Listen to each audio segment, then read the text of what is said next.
കൂട്ടുകാരെ, നമുക്കിവിടെ ഇന്നൊരു ഇന്ത്യൻ ക്ലോസറ്റ് സെറ്റ് ചെയ്യണം. അതിനുള്ള പരിപാടി ആരംഭിക്കാൻ പോവാണ് കേട്ടോ. അതിനുള്ള അളവും കാര്യങ്ങളും ഒക്കെ നോക്കുകയാണ്. 1, 2, 3, 4, 5, 6 ഇത്രയും ഡയറി നമുക്ക് പോകണം. വർക്ക് വളരെ സ്മൂത്ത് ആയിരിക്കണം, അടിപൊളി ആയിരിക്കണം, നല്ല ഫിനിഷിങ്ങിൽ ചെയ്യണം. അതാണ് ഉദ്ദേശം. നമുക്ക് വർക്ക് തുടങ്ങാം. ആദ്യം തന്നെ കട്ടിങ് തുടങ്ങാം. കട്ടിങ് കഴിഞ്ഞാൽ ഉടനെ ഇടി തുടങ്ങണം. ടൈൽസ് എല്ലാം ഇളക്കിയിട്ട് അത്രയും ടൈൽസ് ഇളക്കിയിട്ട് അവിടെ നമുക്ക് ക്ലോസറ്റ് സെറ്റ് ചെയ്യാനുള്ളതാണ്. നമുക്കിവിടെ സേഫ്റ്റി ഷൂവോ പാദരക്ഷ അങ്ങനെയുള്ളതൊന്നും ധരിക്കാൻ പറ്റില്ല. കാരണം ഇത് ഫിനിഷായി കിടക്കുന്ന ഒരു വീടാണ്. ആ വീടിനകത്ത് ചെരുപ്പിട്ടുകൊണ്ട് കയറുന്നത് മോശമായതുകൊണ്ട് തൽക്കാലം ചെരുപ്പ് വേണ്ടെന്ന് വെച്ചു. പിന്നെ ഈ വേസ്റ്റ് എല്ലാം പുറത്തു കൊണ്ട് കളയണമല്ലോ, അതിൻ്റെതായ ഒരു ബുദ്ധിമുട്ടുണ്ട്. കയറി ഇറങ്ങുകയൊക്കെ ചെയ്യുമ്പോഴത്തേക്കിന് എപ്പോഴും ചെരുപ്പിട്ടുകൊണ്ട് കയറുന്നതും ഒരു മോശമായ പരിപാടിയാണല്ലോ. വേസ്റ്റെല്ലാം കോരിക്കഴിഞ്ഞാൽ ട്രാപ്പ് വെച്ചിട്ട് അതിൻ്റെ ഔട്ട് കളയാനുള്ളൊരു ഹോൾ അടിക്കുകയാണ്. ആ ഹോൾ അടിച്ച് ഞങ്ങളവിടെ ട്രാപ്പ് സെറ്റ് ചെയ്ത് വെച്ചിട്ടുണ്ടല്ലോ. ഇനി ട്രാപ്പ് ഞങ്ങൾക്ക് കോൺക്രീറ്റ് ചെയ്യണം, നല്ല വൃത്തിക്ക് കോൺക്രീറ്റ് ചെയ്യണം. ട്രാപ്പ് കറക്റ്റ് ലെവലിൽ സെറ്റ് ചെയ്യണം. ഇല്ലാന്നുണ്ടെങ്കിൽ അതിൻ്റേതായ ബുദ്ധിമുട്ട് വേറെ വരും. ഒറീസ പാൻ അല്ലെങ്കിൽ ഇന്ത്യൻ ക്ലോസറ്റ് അത് സെറ്റ് ചെയ്യുന്നതിൽ ആദ്യത്തെ പരിപാടി എന്ന് പറഞ്ഞാൽ ട്രാപ്പിൽ തന്നെയാണ് ഇരിക്കുന്നത്. ട്രാപ്പ് കറക്റ്റ് ലെവലിൽ സെറ്റ് ചെയ്ത് കഴിഞ്ഞാൽ ബാക്കിയെല്ലാം നമുക്ക് ഈസി ആയിട്ട് ചെയ്തെടുക്കാൻ പറ്റും. ഈ ട്രാപ്പ് സെറ്റ് ചെയ്തതിന് ശേഷം അതിൻ്റെ മുകളിലേക്ക് ഒറീസ പാൻ എടുത്ത് വെക്കാം. ഒറീസ പാൻ നമുക്ക് ലെവലാക്കി വെക്കാം.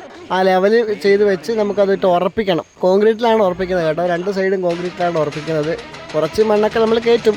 എന്തായാലും ഒരു ഇന്ത്യൻ ക്ലോസറ്റ് അല്ലെങ്കിൽ ഒറീസ പാൻ കുറേ കാലത്തിന് ശേഷമാണ് സെറ്റ് ചെയ്യുന്നത് കേട്ടോ. ഒരുപാട് കാലമായി ഈ ഒറീസ പാൻ സെറ്റ് ചെയ്യുമ്പോഴേ ഒരു കാര്യം ഓർമ്മയിൽ വരികയാണ്. പണ്ട് കുറച്ച് കാലം മുൻപ്, ഒരു 10 വർഷം മുൻപ്, പഞ്ചായത്തിൽ നിന്നും നമ്മുടെ വീടുകളിലൊക്കെ എല്ലാ വീടുകളിലും ക്ലോസറ്റ് അനുവദിച്ചിട്ടുണ്ടായിരുന്നു. അത് ഈ ഒറീസ പാൻ അനുവദിച്ചത് കേട്ടോ. അപ്പോൾ ഒരു ദിവസം ഓടി നടന്നുകൊണ്ട് ഒരു 10ഓ 20ഓ ക്ലോസറ്റോളം സെറ്റ് ചെയ്യാറുണ്ടായിരുന്നു. നമ്മളെടുത്ത് സെറ്റ് ചെയ്ത് ലെവൽ ചെയ്ത് വെച്ചാൽ മാത്രം മതി. ബാക്കിയെല്ലാം മേസന്മാർ കോൺക്രീറ്റ് ഇട്ട് ഉറപ്പിച്ചോളും. അതിപ്പോഴും എനിക്ക് ഓർമ്മയുണ്ട്. ഈ ക്ലോസറ്റ് സെറ്റ് ചെയ്തപ്പോഴാണ് ഓർമ്മ വന്നത്. കൂട്ടുകാർ അങ്ങനെ സെറ്റ് ചെയ്തിട്ടുണ്ടോ? പിന്നെ നമ്മുടെ ഇന്ത്യൻ ക്ലോസറ്റ് സെറ്റ് ചെയ്യുമ്പോൾ പ്രധാനമായിട്ടും ശ്രദ്ധിക്കേണ്ട ഒരു കാര്യം, അതായത് അതിൻ്റെ ഫേസ്, റാപ്പിൻ്റെ ഫേസും ഇതിൻ്റെ ഫേസും ഒറീസ പാൻ്റെ ഫേസും ലെവലായിരിക്കണം. ഇല്ലെങ്കിൽ ഇതിനിടയ്ക്ക് ഗോൾഡ് വന്നിരിക്കും. ഗോൾഡ് എന്ന് പറഞ്ഞാൽ കൂട്ടുകാർക്ക് മനസ്സിലായോ എന്തുവാണെന്ന്? അതെ, മിനി ഗോൾഡ് തന്നെ. ആ സാധനം വന്നിരിക്കും.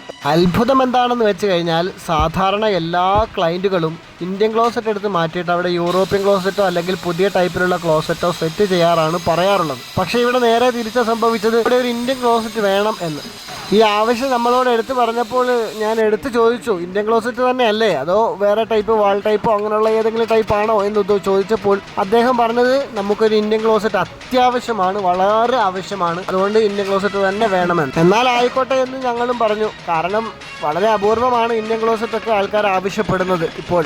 സത്യാവസ്ഥ എന്താണെന്ന് വെച്ച് കഴിഞ്ഞാൽ ഒരു പ്ലംബർ ആവുക എന്നാൽ മേസനാവണം, ടൈലൊട്ടിക്കുന്ന പണിക്കാരനാവണം, ഹെൽപ്പർ ആവണം, എല്ലാ തരം പണിയും ചെയ്തേ പറ്റും. എന്നാൽ മാത്രമാണ് നമുക്ക് ഈ ഒരു ഫീൽഡിൽ അത്യാവശ്യം ഒന്ന് പിടിച്ചു നിൽക്കാൻ പറ്റത്തുള്ളൂ.